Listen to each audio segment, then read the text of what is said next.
Hey all, and welcome to my YouTube channel. Today is Tuesday, January 12th, 2021.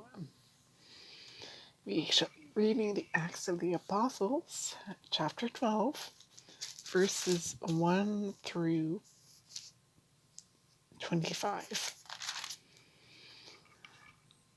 And today is day 12. Also, on a more personal note, just want to wish a family member of mine a happy birthday. Love you. Okay, so let's begin. Chapter 12. Herod's persecution of the Christians. About that time, King Herod laid hands upon some members of the church to harm them. He had James, the brother of John, killed by the sword. And when he saw that this was pleasing to the Jews, he proceeded to arrest Peter also. It was the feast of the unleavened bread. He had him taken into custody and put in prison under the guard of 4 squads of 4 soldiers each. He intended to bring him before the people after the Passover. Peter thus was being kept in prison, but prayer by the church was fervently being made to God on his behalf. On the very night before Herod was to bring him to trial, Peter, secured by double chains, was sleeping between 2 soldiers, while outside the door, guards kept watch on the prison. Suddenly, an angel of the Lord appeared by him, and a light shone in the cell. He tapped Peter on the side and awakened him, saying, "Get up quickly." The chains fell from his wrists. The angel said to him, "Put on your belt and your sandals." He did so. Then he said to him, "Put on your cloak and follow me." So he followed him out, not realizing that what was happening through the angel was real. He thought he was seeing a vision.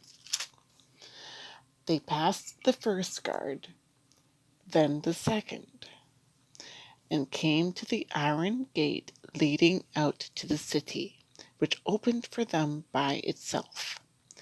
They emerged and made their way down an alley, and suddenly the angel left him. Then Peter recovered his senses and said, "Now I know for certain that the Lord sent his angel and rescued me from the hand of Herod and from all that the Jewish people had been expecting."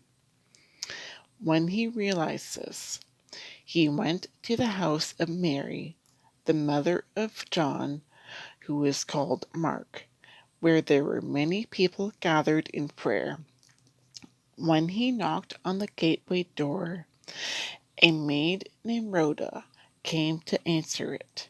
She was so overjoyed when she recognized Peter's voice that, instead of opening the gate, she ran in and announced that Peter was standing at the gate.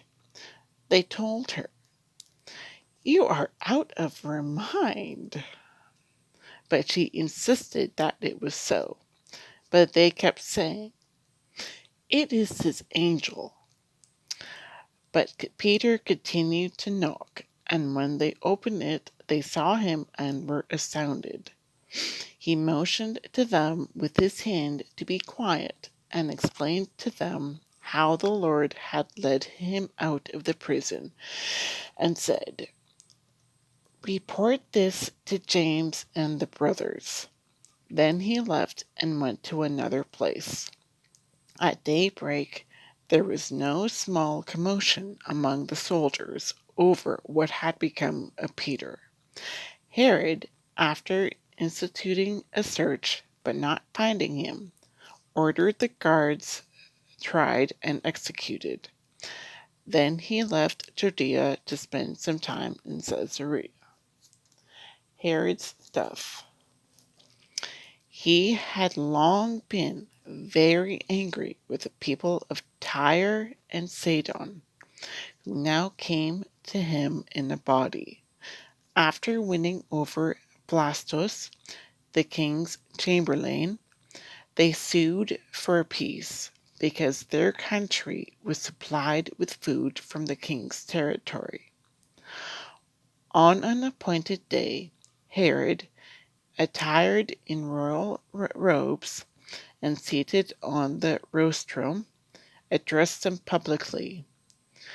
The assembled crowd cried out, "This is the voice of a god, not of a man." At once the angel of the Lord struck him down because he did not ascribe the honor of God to God, and he was eaten by worms and breathed his last. But the word of God continued to spread and grow. Mission of Barnabas and Saul. After Barnabas and Saul completed their relief mission, they returned to Jerusalem, taking with them John, who is called Mark.